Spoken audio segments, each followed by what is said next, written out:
La planche latérale est l'un des exercices les plus utilisés pour renforcer le tronc, en particulier l'oblique externe, un muscle clé dans la stabilité du tronc et la prévention des blessures lombaires. Cependant, il est courant de se demander si la version classique de cet exercice est vraiment la meilleure option pour activer l'oblique, ou s'il existe des variantes qui optimisent son rendement et réduisent l'activation d'autres muscles comme le tenseur du fascia lata. Dans ce poste, nous analysons deux variantes de la planche latérale, la classique avec appui, sur les pieds et avec les genoux fléchis. Et le plus important, nous allons comparer leur activation musculaire avec l'électromyographie de surface pour découvrir laquelle des deux versions maximise l'activation de l'oblique et minimise celle du TFL. Rappelle-toi, l'électromyographie de surface est un outil clé pour évaluer l'activation musculaire et optimiser l'exécution de l'exercice. Tu peux obtenir toutes les informations sur Endurance ci-dessous dans la description.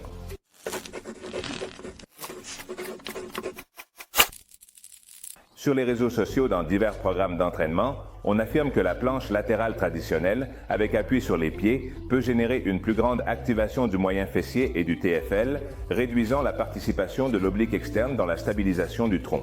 En théorie, en gardant le corps aligné et élevé sur les pieds, les muscles de la hanche, le moyen fessier et le TFL travaillent davantage afin de garder le bassin en position neutre. Mais que disent les données? Voyons l'activité musculaire dans la planche latérale traditionnelle. Selon les enregistrements d'électromyographie, les niveaux d'activation musculaire dans la planche latérale traditionnelle sont les suivants. Regarde, l'oblique externe droit atteint en moyenne 180 microvolts et le TFL 47 microvolts en moyenne. La conclusion, l'oblique externe travaille intensément dans cette version, tandis que l'activation du TFL est modérée. Mais que se passe-t-il si nous fléchissons les genoux? La théorie suggère que fléchir les genoux dans la planche latérale réduit la demande sur les muscles de la hanche, permettant à l'oblique externe d'assumer un rôle plus dominant dans la stabilisation du tronc.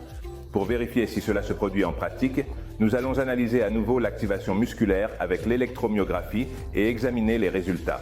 Regarde, l'oblique externe droit a une moyenne de 140 microvolts, le TFL 39 microvolts en moyenne. Dans cette variante, l'activation de l'oblique externe est inférieure à celle de la version traditionnelle, tandis que celle du TFL ne change pratiquement pas. Si nous comparons les deux variantes, quelle est la meilleure option? L'oblique externe s'active davantage dans la planche latérale traditionnelle. Le TFL n'a pas une grande implication dans aucune des variantes. Si l'objectif est de maximiser l'activation de l'oblique externe, la planche latérale traditionnelle, avec les pieds posés au sol, est la meilleure option. Bien qu'il ait été suggéré que la variante avec les jambes fléchies réduit l'activation des muscles de la hanche, les données montrent qu'il n'y a pas de différence significative dans l'activation du TFL entre les deux variantes. Pour garantir que l'oblique externe travaille au maximum et minimiser l'effort du TFL, je vais te donner quelques recommandations. Maintien. Un alignement adéquat du corps en évitant que la hanche tombe ou tourne vers l'avant.